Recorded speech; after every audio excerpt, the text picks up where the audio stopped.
Greetings and welcome back to our channel. The terrifying truth of going undercover at the Hells Angels will be covered in the video we have for you today. A former undercover agent who spent 6 years gathering information on one of the most infamous biker gangs in the world.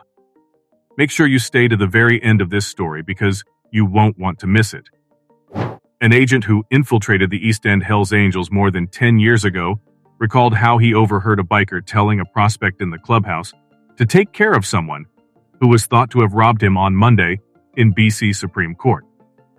Michael Plant said that after waiting outside the suspect's home for several weeks, he assisted Randy Potts, the prospect, in his search for the criminal.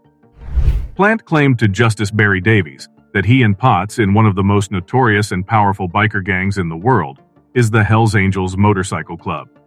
The organization has chapters worldwide, including in the United States, Canada, and Australia, and it has long been linked to organized crime.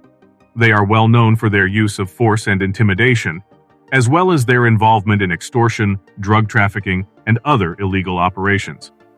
Over the years, undercover law enforcement agents have infiltrated the Hells Angels, but it takes time and is risky to become a trusted member. Officers must successfully complete a stringent screening process that includes demonstrating their club devotion, engaging in illegal activity, and being prepared to do whatever it takes to keep their cover. Going undercover in such a risky group carries very serious risks. Michael Plant, a Canadian undercover agent, infiltrated the Vancouver East End chapter of the Hells Angels in 2003. Plant swiftly gained the leader's trust by pretending to be a narcotics dealer. Plant observed the inner workings of the Hells Angels and their involvement in drug trafficking, extortion, and other illegal operations firsthand over the course of the following 2 years. In a large-scale police investigation known as Project E Pandora, Plant was able to acquire sufficient evidence that resulted in the arrest of Tended to shoot the defendant. We each had silencer-equipped guns. Having a submachine gun was Mr. Potts. I had a .45. Potts had handed him the rifle, he claimed, but they had decided against carrying out the hit.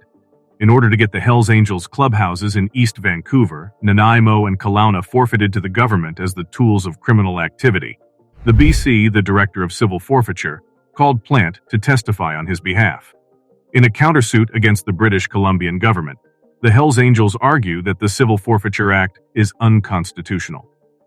Plant, who now goes under a different name, previously provided testimony at multiple criminal cases related to the RCMP's large E Pandora investigation into the East End Hells Angels in the middle of the 2000s. He revealed to Davies on Monday that after being detained for 11 days in a beating and kidnapping case, he met with police to become an informant and then an agent. Plant claimed to have known Potts when the two men were peddling cocaine from Surrey's Dell Hotel, where Plant had previously worked as a bouncer. Plant recalled picking up their friendship again after Lloyd Louis Robinson, a full-patch East End Hells Angel, entered a Vancouver bar with them. Potts was a friend of the Hells Angels at the time, but he later joined the organization as a prospect and finally became a full-patch member. He described the interior of the structure, which had a bar, a meeting table, and Hells Angels memorabilia all over.